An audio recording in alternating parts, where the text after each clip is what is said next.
Well, okay, so what we're gonna make is lamb shawarma. All right, I I'm like gonna do the air quotes because everybody, what's your association with shawarma? A pita, a big messy sandwich. And also like the vertical thing, right. which you could never really build in your house without getting without burning down, quite honestly. I mean, So if there's a will, there's a way. I but know, I but want to see your method. so what we like to do is we like to get the essence of the street food, the soul, that roasted meat over charcoal thing going on, which is awesome, but we want to bring that spirit to the home, right? So we start with a lamb shoulder, which looks honestly a little bit terrifying, right? It's not the prettiest piece of meat I've ever seen. Exactly, but that's the beautiful thing about these like gnarly cuts of meat. They've got the right amount of fat, they've got like enough bone where they taste like something. Like, of course, filet mignon is like much easier to cook. You can slice it, but there's nothing really going on. And for this, we want spice, we want to like slow roast, and we want it to be like unctuous and delicious, all right? And the beautiful thing about lamb shoulders is they're still actually very inexpensive. Right? Absolutely. Back in the day, I don't know if like I sound like an old man, but we would always say, well, you know, I remember when like skate was cheap or mussels were cheap or what cut of meat? Hanger steaks. Skirt steaks. Oh my God. Skirt steaks are like so crazy expensive. They're more expensive than filet. We can't even use them at the restaurant. They're so expensive. So the beautiful thing about lamb shoulder is like most people are still terrified of them. And they're probably the best cut, in my opinion, of any red meat. Really? They've got everything going on. At Sahav, we do a lamb shoulder that is like our signature dish that we smoke confit and chicken fat and then glaze in pomegranate juice. And it's like what has fueled our restaurant. Yeah, that's your signature. It is. So what are you doing? You're trimming this up? So what I'm doing is basically I'm opening it up and I'm trimming it up. And the reason I'm doing that is to get like some of the unnecessary pieces of fat. And there's nothing like super scientific about this too. You just want to cut out a little bit of just like fat. the big chunks that you kind of see. Exactly, because you want to open them up so when it's roasting, it renders properly. And when you slice it, you don't get a big hunk of fat. So we're just going to do this. And we want it to get it to sort of like something that is a little bit more flat because we're going to end up rolling it up. But more importantly, we're going to end up seasoning it and curing it overnight. That's what it's all about. It's all about the seasoning. 100%, and that is the way for us. Like we have been trying to describe or like articulate Israeli cuisine, right? And I'd say you've done a really nice job. Well, of that. I appreciate you saying that. You don't have to say that because we're here on camera, I but mean, I do appreciate it. Let's be honest. You're Michael Solomonov. Well, thank you very much. Thanks also for pronouncing my last name correctly. Oh, that never happens. But so.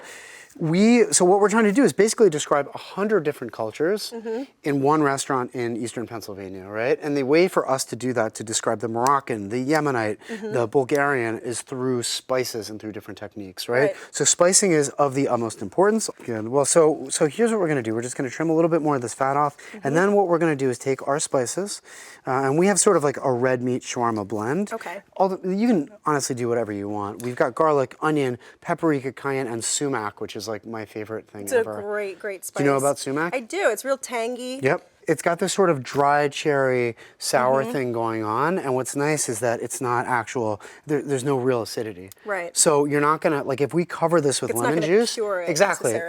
What we want to do is have all these spices permeate, right? So when you roast it, you don't get that sort of like flat, like, you know, underseasoned braised. What we want to do is draw out some of the moisture, and we want to really permeate the spices. So when you get into the center of the lamb roast or the shawarma, you're really getting a bite that is like super flavorful. Now I have a question for you. How do you know when you've taken off enough fat? Because you still left, you know, quite a bit on, and you obviously want some in there. Yeah, I mean, I think that like the fat that is super hard and the fat that looks like it's really saturated, almost looks like soap, that's kind of what you want to lose. So this stuff right here is going to help, you know, so fat is super, super important, and if we didn't use a fatty cut of meat, this would totally suck. This would not be good. This is not like, fat is important, you know, we're going to cut this as a roast. We're also going to do our like house shawarma. Without the fat, it's not going to work. All right, good to know. Okay. Now, is that a smoked paprika? Because I smelled fragrant. Exactly. You can use any kind of paprika. I love the smoked paprika. And since we're going for the sort of rotisserie thing, I would recommend it. Definitely. You're not going to get that smoky flavor otherwise. Unless you like literally catch your oven on fire, which I don't recommend. Me either. Do you have some salt for me? Yeah, sure. Thank you. Here we go. We let this cure overnight in the fridge. Now you could even let this go 2 days, whatever. I mean, the salt is going to permeate. It's not going to be super like briny or hammy, but it's going to be just really well awesome, seasoned. yeah, which I think is really cool. Now, if you wanted to, if you don't want to roll this up, you could put this in the oven at low temperature. Just roast you have it something like that. really, really good. If you want to be cool, and we do, and always. right, we do. We're gonna tie this guy up. So it seems like it's firmed up quite a bit. Is that from the curing process? It has, exactly. From the salt? So what's happening is it's with the cure, you're basically removing some of the liquid. Yeah. And you're also like the spices are permeating, and that's what you want. I mean, you can smell this already. It smells like pastrami, right? Yeah, it's awesome. So let me just open this up a little bit, and then what we're gonna do is, have you ever butcher twine meat? Have you ever rolled up meat? Okay, okay, great. So we're just gonna roll it up like this. Just like a burrito. Just like a burrito, but really 10 pounds of raw lamb. Yeah. And then you eat it. I'm just kidding. Okay, so we're just gonna roll this guy up. As neatly as you can, I guess. Yeah, totally. And what's cool about this, if you were gonna poach it, you know, or if you're gonna make like a porchetta thing, you could literally wrap it in plastic wrap and foil and just put it in the oven, and it would be fantastic. We're gonna tie this guy up. So just regular old butcher's twine. Regular old butcher's twine that you happen to be having around. My buddy used to take a coat hanger and would take it apart and then wrap up meat like that. Yeah. Really? Yeah. That's a little bit I've never shady. heard that one before. Yes.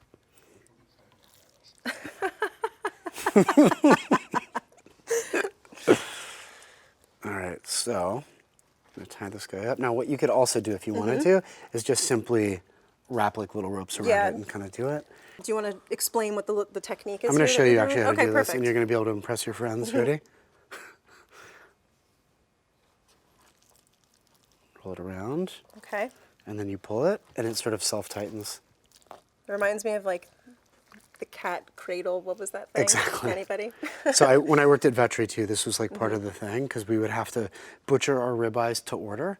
Wow. And I sucked at this, obviously, because I'm like a normal human. And so Mark would make me practice around a weight bench. Really? I would be like wrapping this thing around. So here, hold it. Yep. Okay, you ready? So put your hand in there. Open it up. Wrap it around. Down And then here. you pull, and you pull it pretty tight. Yeah, pull, like here. Okay. So lose that one. Exactly. There you go. And then just like yank it. Then you got to keep it more straight, right? So there we go. Still very good for your first time, okay? Good job. All right, so we're gonna wrap this guy up and we're just gonna throw it in the oven at 350 degrees for like 2 hours. And it's So nice, super low and simple. slow. Exactly.